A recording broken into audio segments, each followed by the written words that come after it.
Okay. Give me a second.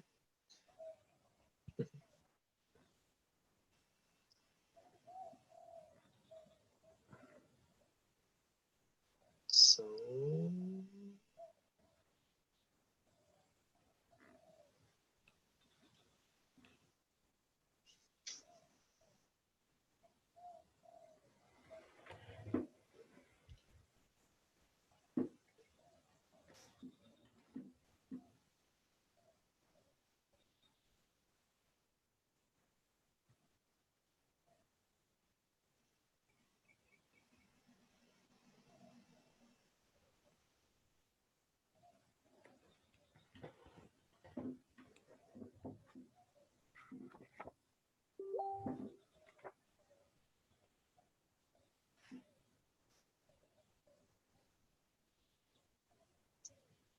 okay, welcome. Thank you. My name is Jens Rindel. Welcome to the live broadcasting. With me today, Mahmoud Diema. Mahmoud, what are you going to talk about today? So today I want to talk about the perception aspect. So basically, uh, perception is a it's a wide term, but I would like to give a quick example for people to understand what perception means. So basically, I would like each one to just have five quick thoughts. Whenever you hear the first word I will say, the first five thoughts which come to your mind, you just write down. Okay.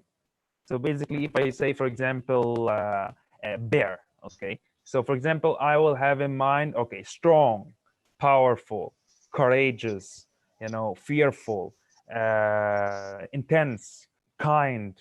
Uh, Whatever comes into my mind, I will just write down. Okay. So whenever we have, okay, when we are ready, we can get a pen or something like that, okay, on the phone and just write down five things, okay? So the first thing I will say is baby, okay? You can, if there is here, or you can pause the video if you are watching this afterwards and write down. So I will say next word, which is war. Okay. Yeah. Good job, Jens. Right, right, right. Okay. And crisis.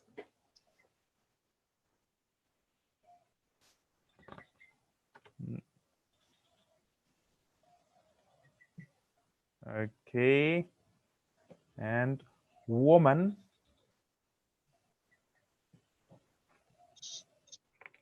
Yeah.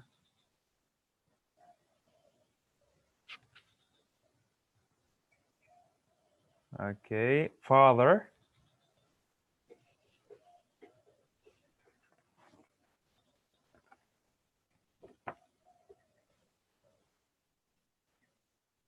Okay. Black.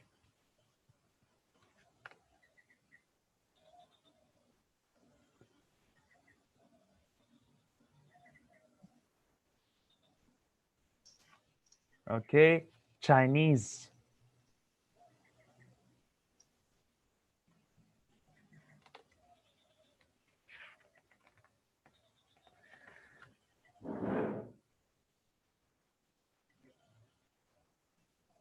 Okay. That's it. So, um, we tend to be brought up, Jens, with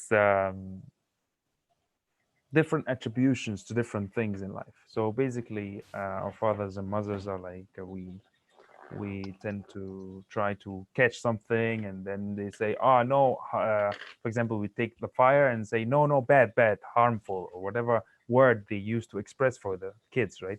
And we tend to take those words while we grow up, when it becomes more and more sophisticated, more and more advanced words, but we tend to label different things with different perceptions. And this is the things which will have those things, everything in life have certain, it's like, imagine like you know, like the needles of which have colors and sticking into that kind of bowl, you know, it will look like coronavirus, but it's not what I mean. But basically, we have different labels we have on this thing, and whenever we see these things, those like light bulbs of different things will just light in our brain, right? And we will perceive those things even they didn't like come to us directly, but because of something which points to that thing, because we have been attributed that in our life. Okay, It's so the like an thing is like, automatic response yes, that we have. Yeah. yeah, and we tend not to really know except when we stop and look at our perception. And Mm. that's why I'm here. I want us to look at things and see what is our perception about different things in life, not only the crisis, you know, which we call crisis, but other things, other species call it heaven. You see, if you talk to dolphins, they're like, yoo-hoo, you know what I mean? So basically it really depends who you talk to, right?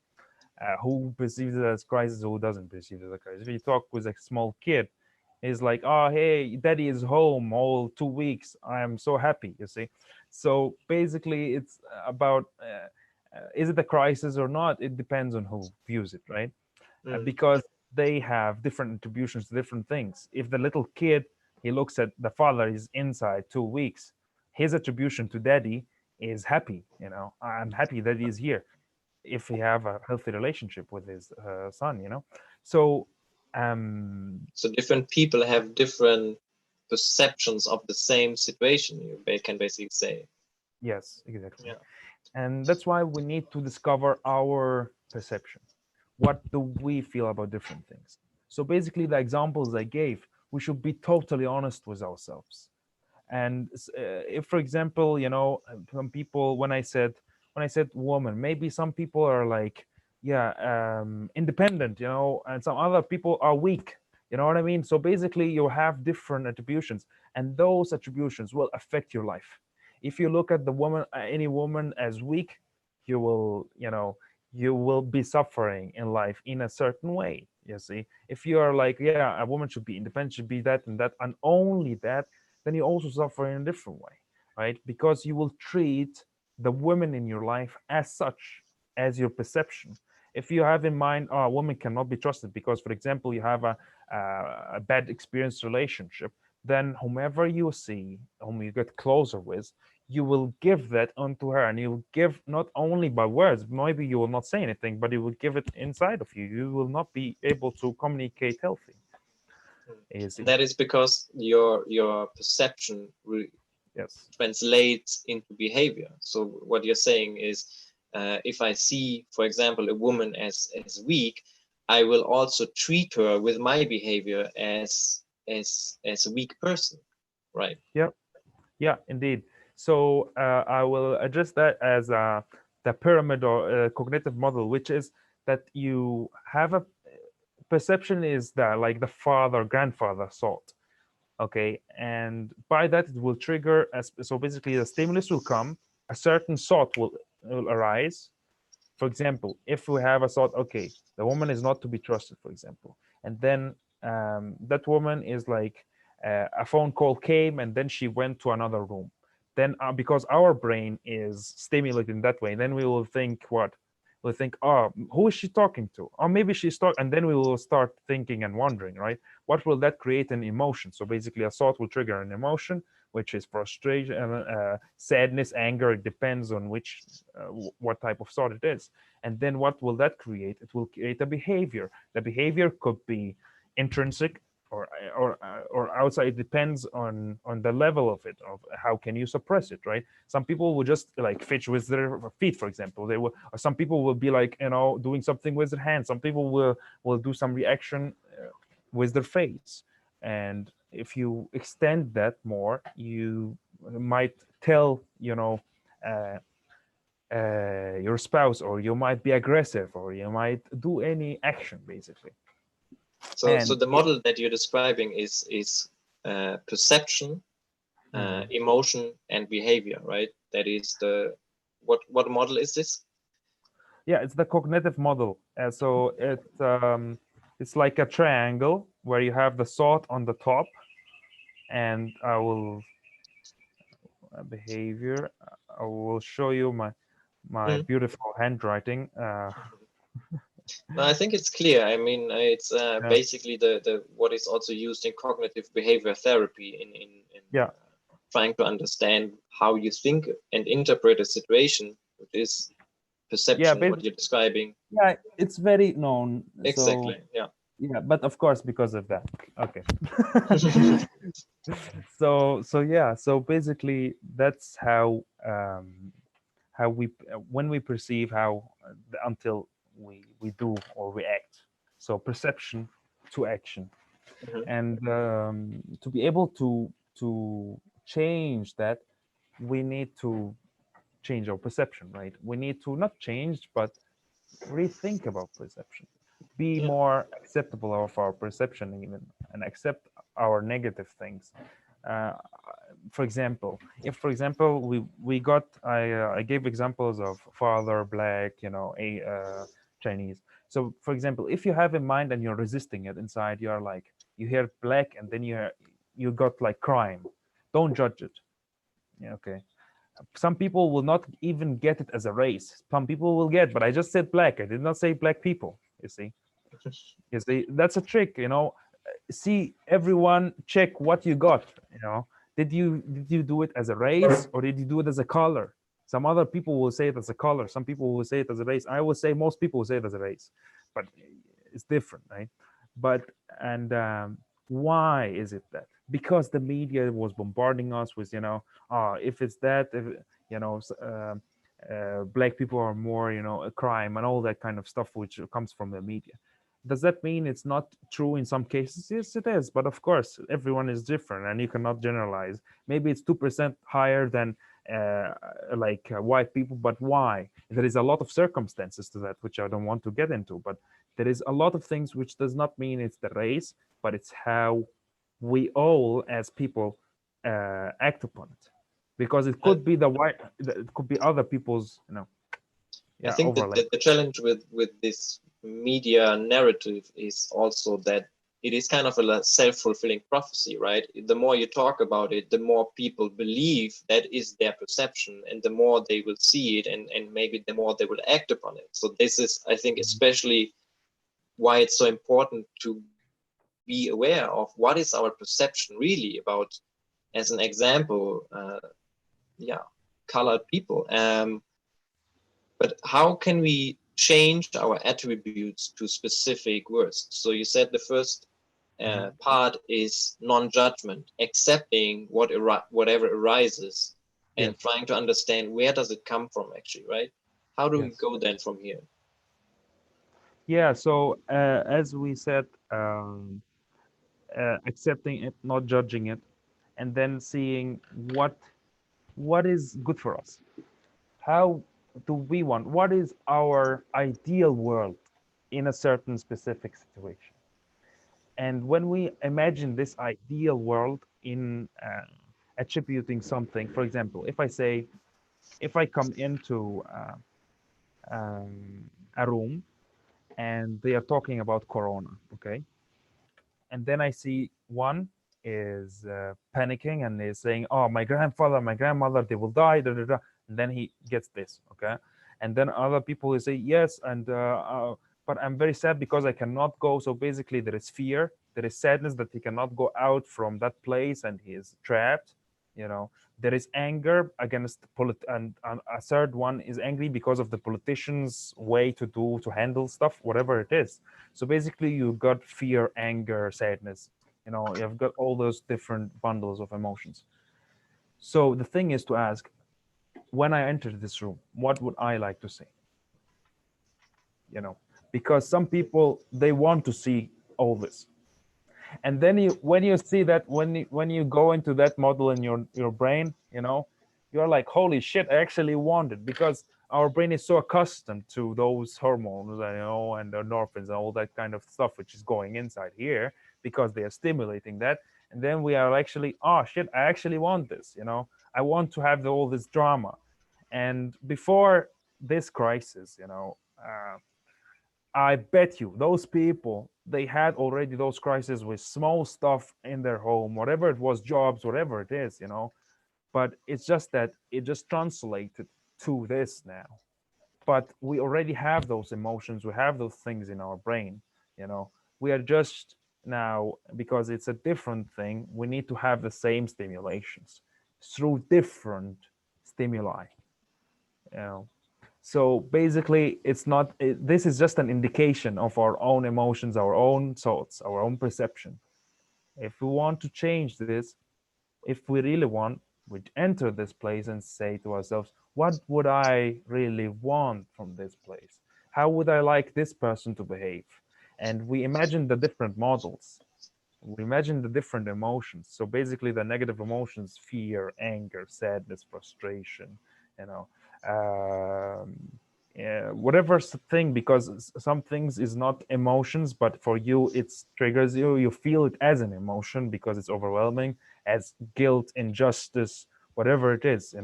Those things you can imagine some person who is resembling that, and then see, do you really want it that in that room? And by preparing that and by changing that narrative, you can be able to live that, relive it, and choose what you want now. And Great. then each time you get a little bit, like, sad or angry about this situation, you just rethink, what would I want in my life? you know how, and then after what I want, how can I live it? So basically, the first, what would I, and then we can start changing it inside that room and talking with that person. Why are you feeling sad? Okay. So that comes to the how. How can I do it? So why do you feel sad? Because I have no freedom. I cannot do what I wanted to do. Right. And then we are like, but what can you do which gets you happy now? I know there is nothing. Not Is there anything you like to do when you were a kid? And then we start talking with ourselves. I don't know, maybe I wanted to draw, but I because I got so busy with my job that I forgot that totally. Okay, so why can you not start drawing? And then it's like, but it's difficult. But you said it can make you happy. Don't you want to be happy? So basically, we just shift our attention to the things we feel that can make us happy. So basically, it's very simple. But the difficult part is to sit and do it, right? It's not just, to say, oh, yeah, I want that. But do you really want it? How much do you really want it? You know, uh, If I understand you correctly, then it is first of all accepting whatever comes up, whatever you see, and the attributes that you have to specific events, to specific people, to specific situations. And then, as the second part, asking yourself, what would I ideally like to see here? What would I ideally like to bring into this situation? So, what's my perfect ideal vision, basically? And this determines basically, of course, context dependently, what can I do now in order get from point A to point B, right? yes. Yeah. So yeah. So how can I get there? About the sadness, about the anger. Okay, why are you angry? Yeah, because I Hmm, tell me. yeah, I have a question because in how can I phrase this? It's basically the notion that uh, on the one hand, to accepting everything that is, everything that if I feel sad at some point, if I feel angry, that's okay, and I cannot try to understand where it's coming from. But you also said that sometimes we really want to feel angry at that moment, so we realize, well, my ideal state is also to be angry. So what I'm trying to get here at is, like, is there a preferred direction? Is it basically saying, well, anger is something we always should try to get away from? Do we always want to come to a place of, I don't know, feeling happy, feeling joyful? Is that the aim, or You understand what I'm trying to say? Is there a Yes. preferred direction, basically? Yeah, indeed. It's about also the accepting. It's the same thing with the accepting. It's that we need to accept ourselves as being angry and as being angry and as being sad. So basically, the acceptance is through everything, that we need to accept every situation, every emotion which arises, everything. And as I said, do you really want to? So that's the question. Because if you don't want to, and if it's not your term now, then it's okay. Just be that, but the thing is, guide it towards the thing which is least damageable for yourself and the people around you. I tell you an example. For me, for example, um, if I feel that I get a little bit angry and I feel just okay, now I know myself. If I stay in this place, I will, maybe like get a little bit more like intense or something like that. Then what I do is, for the people who really know me, I tell them, if you really want to stay here, I cannot be responsible about of what I will do if I say something, which can hurt you or something like that. I will not be as sympathetic as I usually are. And then that person, I say, if you want to stay, you can stay. But if not, I would prefer to just be with myself and just get this anger out in a certain way, whether it is, a training or drawing, whatever the how is. So basically, what I do is I allow myself to be angry because I've already accepted it. And I'm telling the other person that I will be like this. If you want, it's okay. If you don't, it's better to leave, or I just leave basically. And the people who do not know me, I just say thank you for the meet and just leave and be with myself if I do meditation or pray or whatever I do. So basically, the most important thing is to know when you need that anger. Mm. And sometimes you even need it in a certain situation, you know. Yeah. And then, so basically, you're very transparent in communicating how you're feeling and what you are needing right now in the situation, and then finding basically appropriate outlet for it, as you said. So if I have some frustration on me, maybe it wouldn't be, I mean, sometimes it's also valuable to express it directly to the person that I'm angry with, for example, because there might be circumstances where there is a reason for that, and where I need to express this. But if I, for example, always be angry when I come home from work and let it out on my girlfriend, that's probably not the best or most healthy solution for my relationship. So I can choose to let this anger out, for example, in doing sports or going running for half an hour and really outpower myself. So I have found a way to deal with the anger because I can accept it and I let it, find a way to express it and let it go. And then I take care of my responsibility for myself and can also be around other people again in in Mm. in a more healthy way, I would say. Yeah. Yeah, whenever we get to feel the emotions of anger, it depends on our state of consciousness. Some people get it after they get angry and shout, and I don't know what they do afterwards. But then afterwards, they realize, oh, I was not in my right mind, and then they even say, I didn't know what I was doing, and Mm. that the unpresence, that they are not present in the moment. But the more conscious you get, the more you get that to see yourself before it happens or in the middle of it happens. It depends on your conscious state. The more you're conscious, the more back you see it. You see just when it arises. But the thing is, you choose if you want to let it go or want to guide in a certain way. It's not good to suppress it. Either, like, for example, if you just feel something, you can just grab a pen and just start sketching. Each one have a certain way of dealing with his anger, you see. So some people just crack their hands. There's a very good technique I can share with you, but it's very it's known actually. But it's just that we contract our muscles and then we relax. Contract very hard, and then relax. And we can do that with the finger only, and then the other finger, and the hand, and then the arm, and then the shoulder. And we can do that as also a tension releaser. That's also very good to deal with anger, especially. So there is a lot of different techniques which we can use to guide that anger. But suppressing it is not good for you if you do it all the time.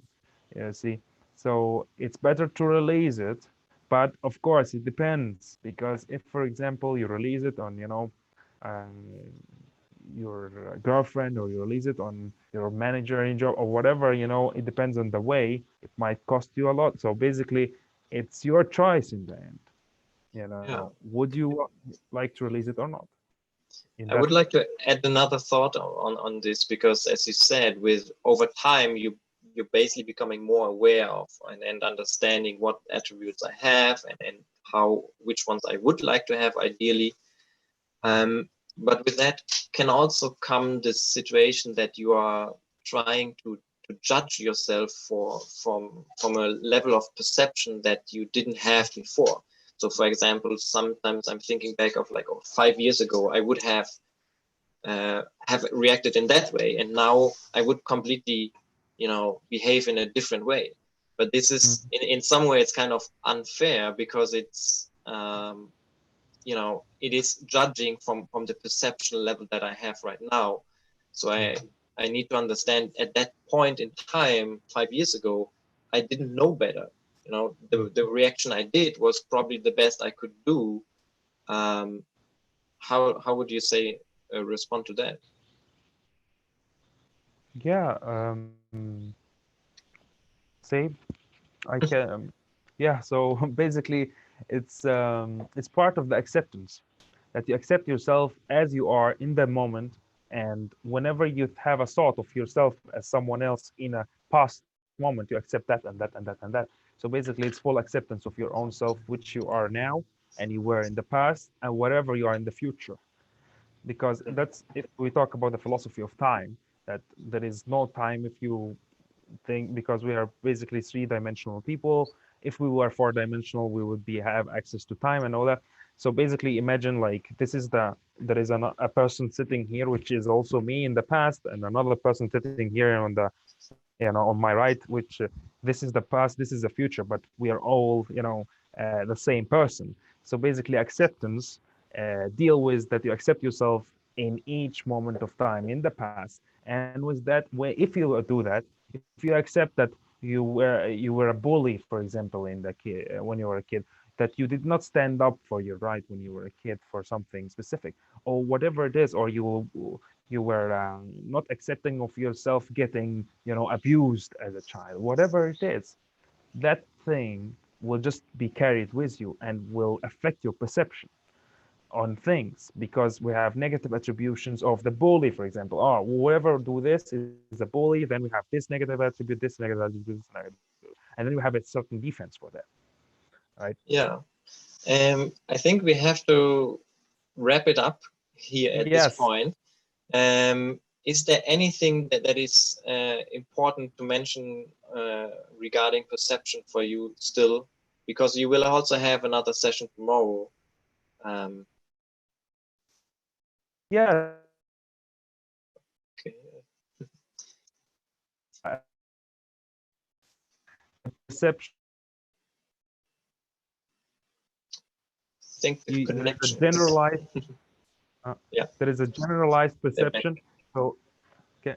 So for example, if we are sketching, okay, your perception is with okay, so basically, if we are sketching, for example, we look at on, for example, a human body, okay, then we are like, okay, this is an oval shaped, okay, and okay, this is a cylindrical shape, this is, rectangle, and this is like two rectangles, the legs and the arms. So basically our perception narrows down to smaller attributes, right? And through those smaller things, each one of those have specific perceptions too. So you see, when I say the crisis, then we dissect down from that, and we say countries, social system, political system, healthcare system. kids, wives, grandparents, because we attribute different things with only one word, and that dissects it to different things which we also have attributions to, and each one different attributes to. So basically we just have to take one by one, and just Mhm. go down one by one and just try to understand ourselves. No, no, let's not be too hard on ourselves, but it's just that concept which you can follow, and I believe it will change. I changed my life to how to look on this, basically. So yeah, and Okay. I hope everyone, perceives this in his own guided way. So, and yeah, thank you, Yeah. guys. Thank you, Mahmoud. That was really insightful, and doing the exercise also showed me some of my attributes, and it was really interesting to observe what is just emerging. We will have you back tomorrow for another Yeah, session. So if you like this one, and if you're curious and dive a little bit deeper into what is the topic tomorrow, it's values, right? yeah. Tomorrow we'll dive more into the values and how it guides our perception and how we can guide this. And I will give an example, like a way training to how to accept, also accept the difficult things. Also, I will give an example because we don't have time now. Okay, Yep. so I will see you tomorrow. Thank you, Mahmoud, and Yeah. have a Thank good you. evening. Yeah, you too. Bye. Bye, everyone. Peace. Bye.